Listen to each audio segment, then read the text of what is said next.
Hello students, welcome to the physics class on mechanics, unit 1 vector analysis, which comes under paper 1 of your semester 1. I am N. Chandana, assistant professor of physics from Government Degree College, Khairtabad. Now let us have a quick recap on all the classes which you have taken under vector analysis. Okay, we have done scalar and vector quantities. So what is a scalar quantity? A physical quantity which has only magnitude but no direction are named as scalar quantities. And examples we have energy, we have scalar potential, we have speed, we have distance, and many other comes into scalar quantities. We have vector quantities in which we consider both magnitude and direction. We have displacement, velocity, electric field, magnetic field, gravitational field, and so on. We have seen exclusively the vector analysis. We are dealing with the vector analysis chapter. That's the reason we'll fully project towards vectors. And we have seen the addition of vectors, 2 vectors and more than 2 vectors. We have come to the resolution of vectors also. We determine the components of vector along 2 dimensions. We consider them as ax and ay. That is ax cos theta, one is a cos theta and the other one is mod a sin theta.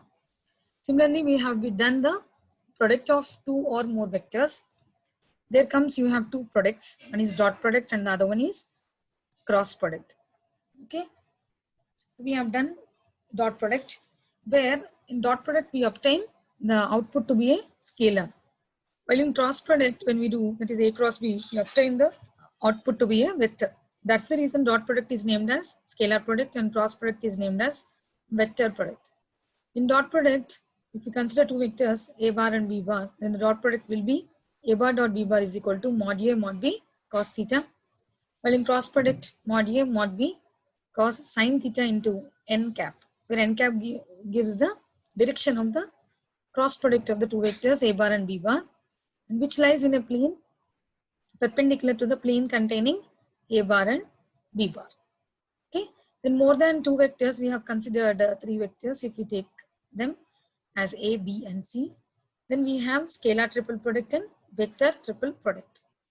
Then we have come to gradient of scalar field, divergence and curl of vector field. What is gradient of a scalar field? We consider some scalar function phi or psi. When we obtain gradient, that is grad phi or grad psi, that is nothing but del phi or del psi. What is del operator del? Operator del is nothing but I dou by dou x plus j dou by dou y plus k dou by dou z. That is operator del we have done here in this gradient. Del psi or del phi we have done. Next we have divergence of a vector field. Okay, when we consider the divergence of a vector field del dot a, if I consider a bar to be a vector field, then I have del dot a is the divergence. Similarly, when I consider the curl, I'll take it as del cross a. I'll take it as del cross a. This is curl. This is the divergence of vector field. Now I'll consider the physical significance of divergence and curl. We have learned this. What is physical significance of divergence? That one point it acts as a source and at other point it acts as a sink. And at some point when divergence of the vector field is 0, we say that del dot a equal to 0. That means the point behaves as either sink, neither sink nor source. Okay. But when del dot a is greater than 0, that means the point behaves as a diverging magnetic field or diverging electric field. Here, this is diverging electric field. Here, this is a point charge plus q. If I take, how the lines of forces would be outward, in outward direction. Okay, so then we say that the divergence is positive. The point behaves as a point in the field behaves as a source. While when del dot a is less than 0, that means the point behaves as a sink, like all the lines of force will come and join at this point. So this point is termed as sink. Okay. So one is sink, the other one is source. Okay. Now I have, these are the physical significance. One of the physical significance of divergence. So when del dot A is 0, that field, or that the field or the fluid, or else the flow of fluid can be termed as incompressible fluid. Termed as incompressible fluid. Okay. Now let us go for curl. What is curl? We have here curl. That is del cross A, right? Del cross A. If del cross A equal to 0, that means there is no rotation of the field. There is no rotation of the field which we are considering. Rotation of the field. But when del cross A is not equal to 0, that means there is a curl of the field, or there is a rotation in the field. Okay, rotation in the field. This was explained by using curl. So curl and divergence have this type of physical significances. Then we have come for line integral, surface integral, and volume integrals. So what is line integral? We have taken as line integral. The integration of a vector along a curve is said to be line integral. What is surface integral? When we consider two coordinate system, that is x and y, that is integral s a dot ds. That comes under surface integral. Then we have come for volume integral, where we consider three integrals, dx, dy, and dz. Then I have a dot dv, where a is the vector field in which I am considering the volume integration. So dv is the volume in which the vector field is enclosed, right? So we have three types of integrals. Based on these three types of integrals, we have three theorems. They are given by Stokes, Gauss, and Green's. So what is Stokes theorem? There we have, in Stokes theorem, we consider the which forms a relation between the surface integral and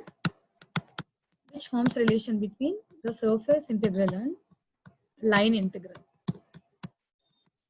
Okay, that is line integral is line integration of integral a dot dl gives rise to surface integral of a dot ds.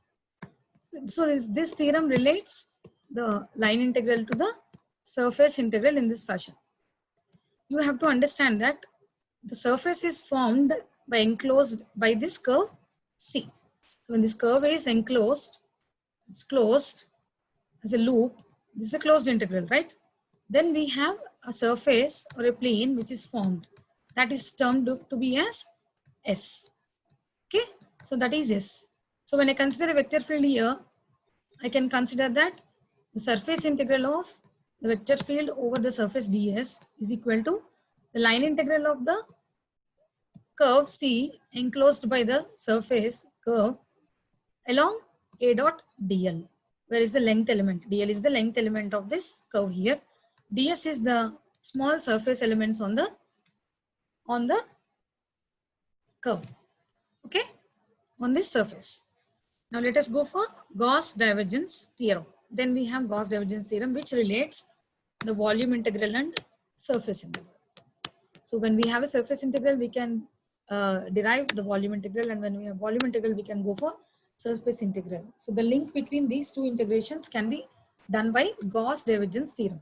Okay, that is integral v del dot a dv is equal to surface S a dot ds. Okay, divergence is equal to this one. So this is given by Gauss divergence theorem.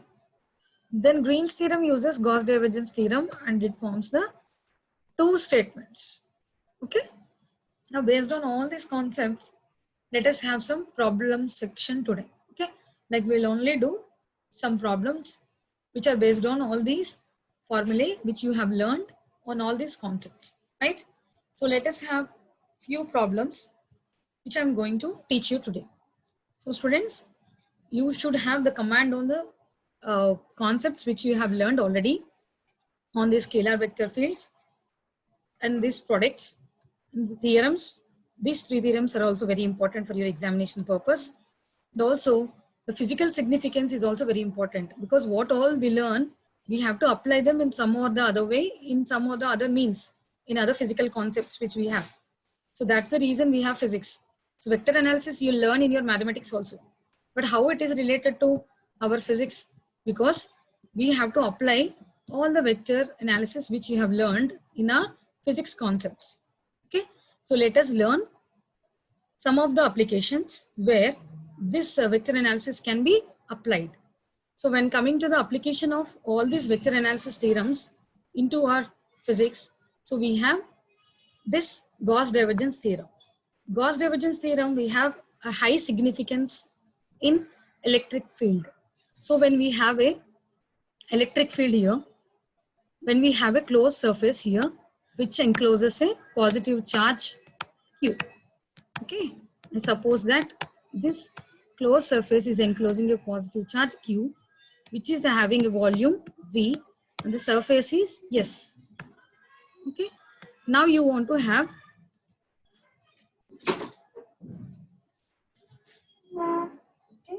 now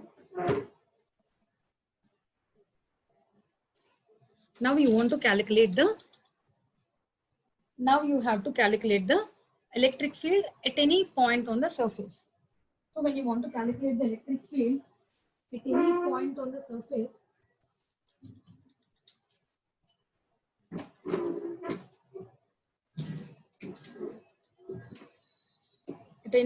the surface, we use this Gauss divergence theorem, because the surface is S, which is enclosed by volume V. So we will have surface integral and volume integral there. So in this way we can calculate the problems. Now I am going to share on the whiteboard. So be ready with your pen and book. So what are the problems I do on the board? You people should do on your books also.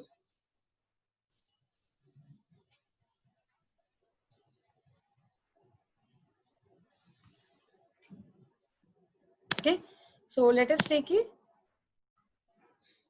First problem based on scalar product of two vectors. Okay, let me give one more problem on how to calculate the magnitude of a vector. So if at all I have, if a bar is equal to some 3i cap minus 2j cap plus k cap. Okay, so I have this vector 3i cap minus 2j cap plus k cap.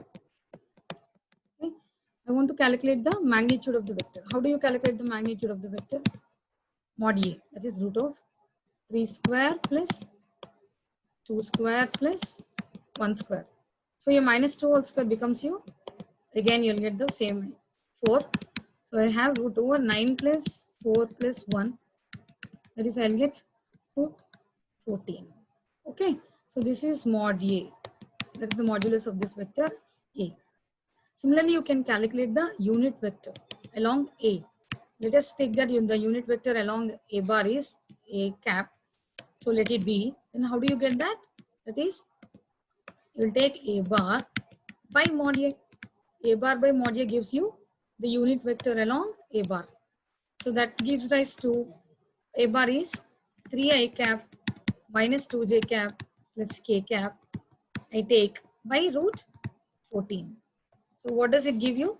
It gives you the modulus of vector a bar and the vector itself divided by each other. So we get the unit vector along, propagating along a bar. Okay. So similarly, this is a basic problem which you have to understand. How do you calculate the magnitude of a vector and how do you calculate the unit vector projected along the vector direction? Okay. Now let us go for the other thing. Let me erase here. So let us go for a problem now. What did they ask is, find the angle made by the vector. Find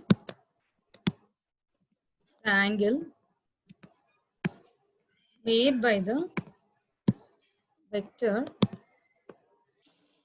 a bar is equal to 4i cap minus 3j cap plus 5k cap. Okay, 4i cap minus 3j cap plus 5k cap with z axis. Okay, with z axis. So this is the problem that they have given to us. So how do you calculate this? in order to find the angle made by the vector, this vector with z-axis, right? So how do you calculate? First of all, we have to take any vector which is in z-axis. In order to calculate the angle made, let us consider that theta is the angle made between a bar and z-axis. Now let me consider what is the, let us consider what would be a vector along z-axis. So let me take it, the vector along z-axis b.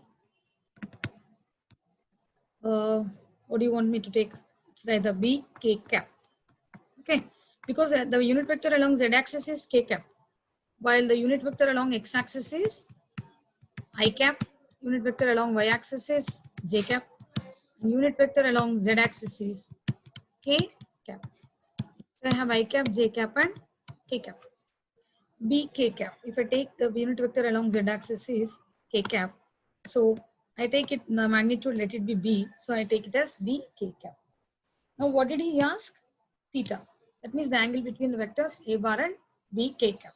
How do you calculate now? We know that dot product of two vectors, you know from definition, a bar dot b bar is equal to mod a mod b into cos theta, right? So where you will determine the cos of theta. What is mod a, mod b? You have to calculate. What is a dot b? First of all, we have to calculate. Now I'll write directly cos theta is equal to a bar dot b bar by mod a into mod b. What is a dot b? 4 I cap, here there is no I cap, so that would be 0. 0 j cap, no, there is no j cap, 0. 5 k cap into b k cap, that means 5b. So a dot b is 5b by, what is a bar into b bar? What is this modulus? Let me calculate mod a. I told you how to calculate the modulus of one vector. It gives you root over 4 square plus 9 plus 25. Okay, so I get root over 25 plus 9 plus 16. So I get root 50. That is nothing but this 50 is how much I'll get. 50 means I get this as 4 plus 16 plus 9 plus 25. So I can get it as 5 into root 2 because 25 to is 50. So 25 root is 5. So 5 root 2. So I'll write mod a is 5 root 2. And what is mod b, children? What is mod b? It is root over b square. That is b. Okay. So b gets cancelled. So what I'll get finally? 5 gets cancelled. That is equal to 1 by root 2. So we have cos theta is equal to 1 by root 2. Implies theta is equal to cos inverse 1 by root 2. What is cos inverse 1 by root 2? That is 45 degrees. So theta is equal to 45 degrees. So we have theta is 45 degrees.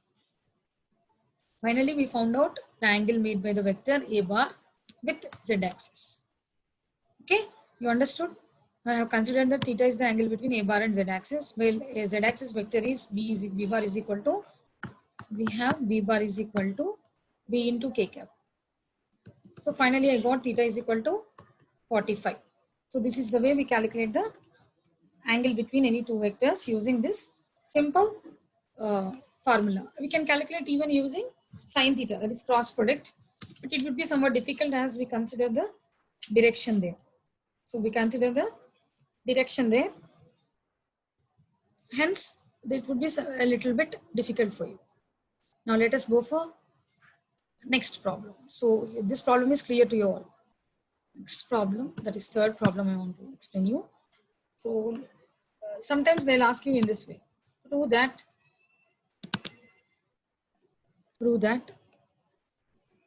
some vectors 2 I cap plus 3 j cap minus 4 k cap, this is the one vector, and 6 I cap minus 8 j cap minus 3 k cap.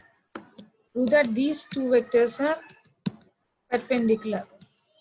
Okay, these two vectors are perpendicular to each other. How do you prove this? How do you prove this? Prove that. How do you prove? You want to prove this? We can use again the dot product. How do you do that? We know that the dot product of two vectors is a bar dot b bar is equal to mod a mod b cos theta. Okay, we know that cos theta is gives you theta gives you the angle between these two vectors, and cos theta gives you cosine of the angle between the two vectors. So when will be a dot b 0? When theta is 90, because cos 90 is 0. When it becomes 0? When theta is equal to 90. That means the condition to prove that these two vectors are perpendicular is a bar and b bar is perpendicular is that we prove that a dot b is 0. A dot b is 0. Implies what is a bar dot b bar now? Tell me guys. Tell me. So 2 into 6 I dot I is 1. Then plus 3 into 8, 24 minus 24. Then plus into plus, plus minus into minus plus. So 4 3 is 12. Okay. So 2 6 12 minus 24 plus 12. So they're equal to 0. 24 minus 24 is 0. Hence we can say that this vector and this vector are perpendicular to each other. So we are using the same condition of dot product, and we obtain that the two vectors are perpendicular to each other by using this condition.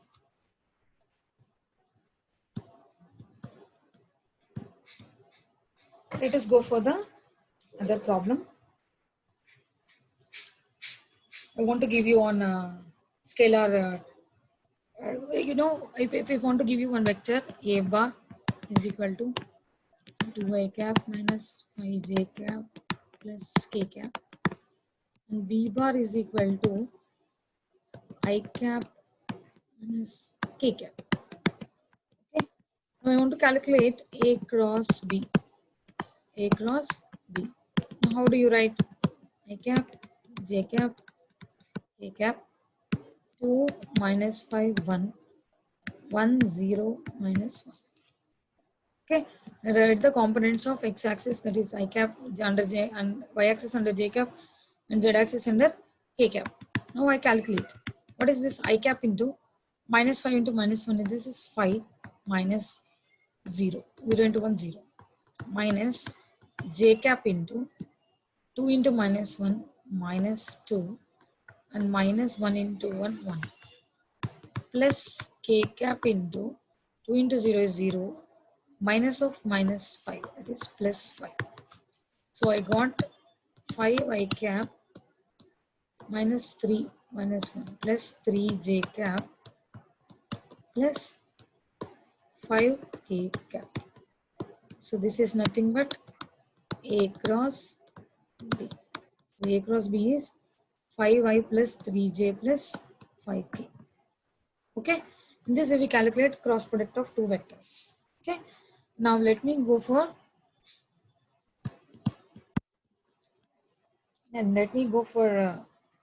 a cross b cross c. Okay. A cross b cross c, you know what is that formula? I told you already. What is that? A dot c into b bar minus c bar into a dot b. What does it give? It gives a cross b cross c, which is called as vector triple product. Vector triple product. Okay, we get this. So whatever the values they give you, whatever the vectors they give you, a bar and b bar and c bar, you substitute them here, or else you can substitute directly in this formula and you obtain the cross product of these three vectors, that is vector triple product. Okay, then the similar fashion you can write down a dot b cross c, or Bloch's product, or scalar triple product. How do you calculate that? Directly you write ax, ay, az, bx, by, bz, cx, Cy Cz. So this gives A dot B cross C. This is scalar triple product, and this is vector triple product. Okay. Now let us go for the next problem.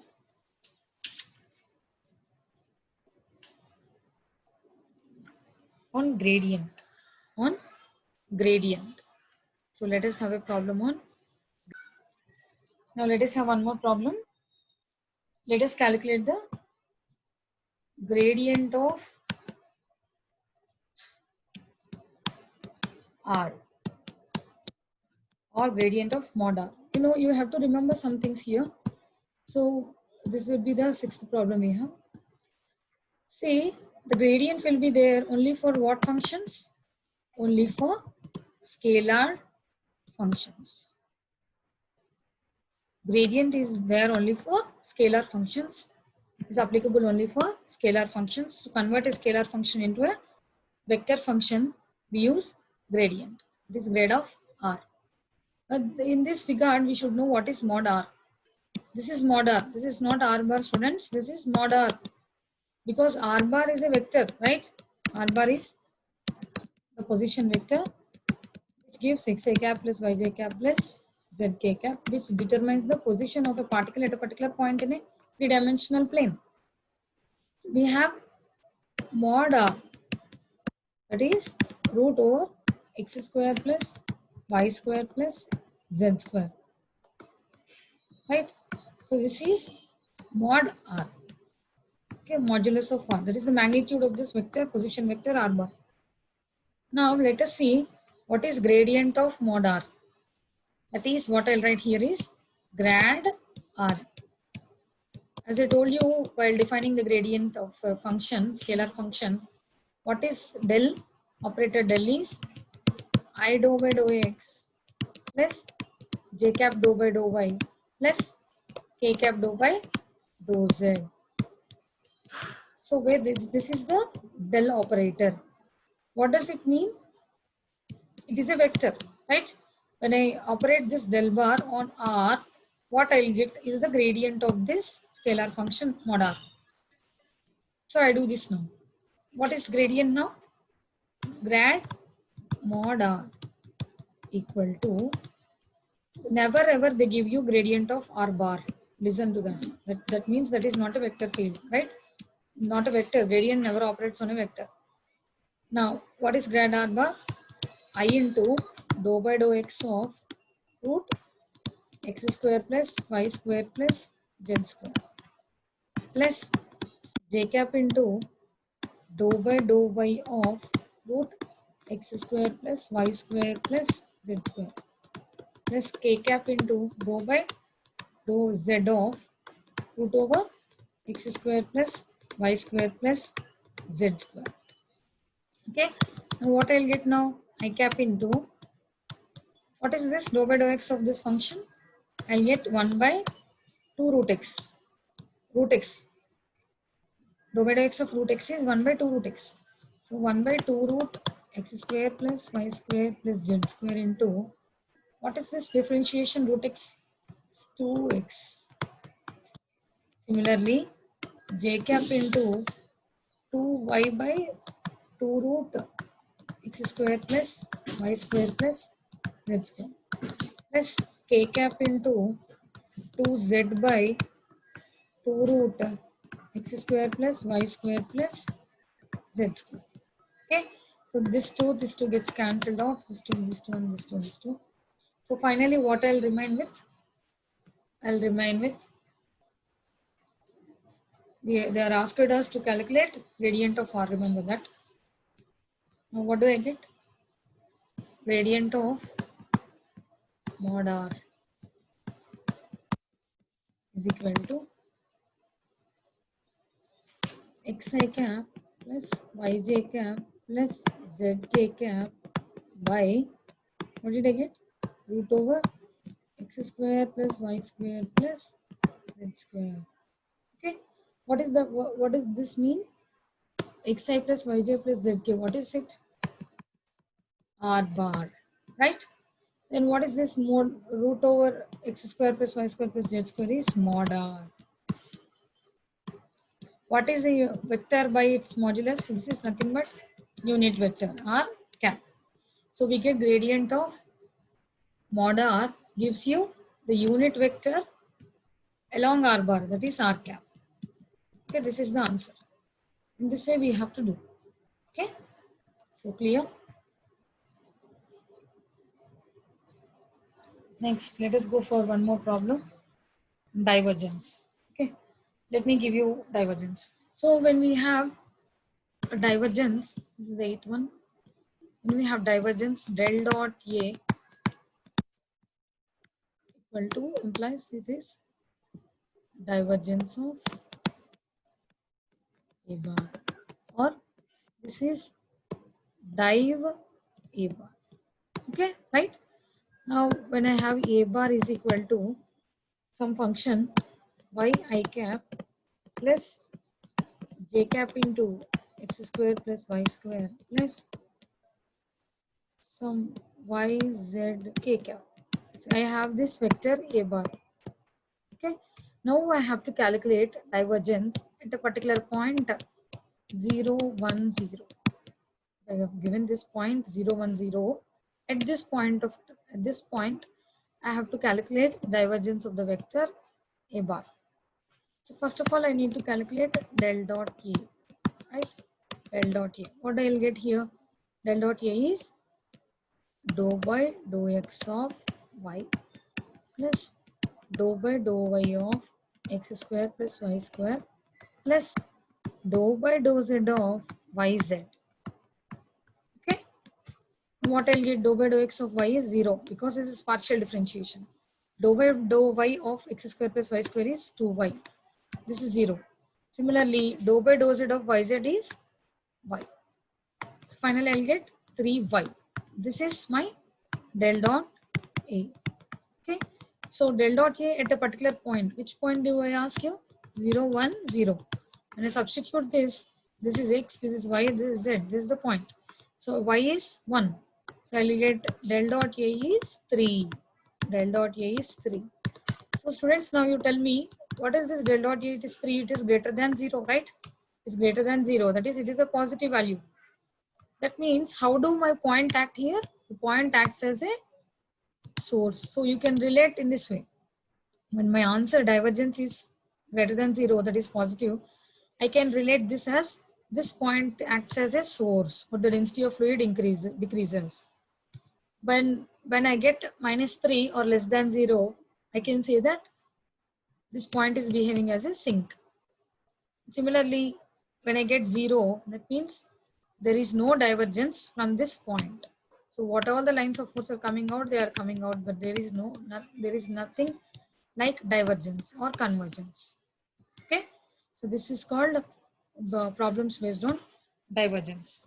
Now the last problem I'm going to tell you is on curl. So let us do one problem on curl. See, whenever you have curl is del cross A. Now I have a vector A is equal to 3i cap minus 4j cap. Now I want to calculate the curl. Curl is nothing but rotation. So when curl A is 0, that means there is no rotation. Okay, no rotation. When curl A is not equal to 0, that means we have a rotational field. Okay, this is what we know.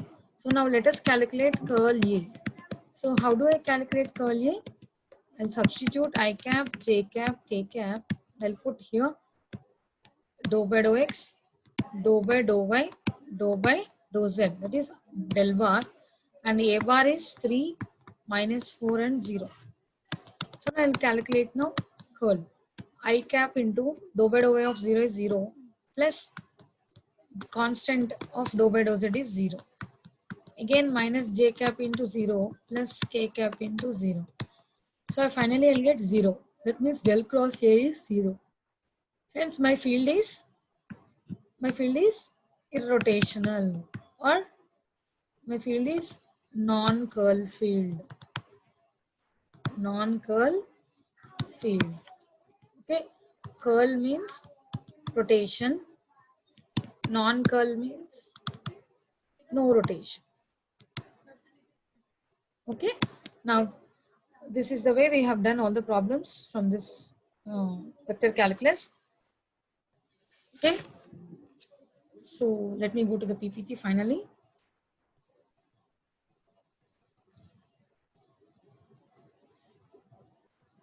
We have done today entire problems on all the discussed topics, and I have given you a brief revision also on all the topics. Thank you, students. All the best. So watch all the 5 videos. First of all, you watch all the first 4 videos. You learn them. You understand the theorems. You understand the concept, and you have to carry a pen and a book along with you. Just practice along the derivations, what all I have done on your board, and then you apply them onto the problems which I have taught today.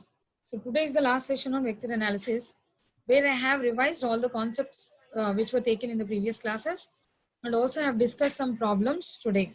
So you will find many other problems in your textbooks also. So you go through the problems and practice them, so that you don't miss any, even a single concept of these things. See, this is the basic vector analysis, which is very much important for you in applications of various concepts of physics in coming in your other semesters. So don't think that we can leave out what all we read in this semester, okay, in this chapter.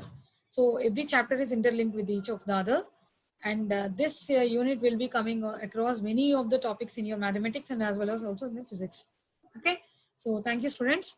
Thank you so much for your patient listening. All the best. Take care.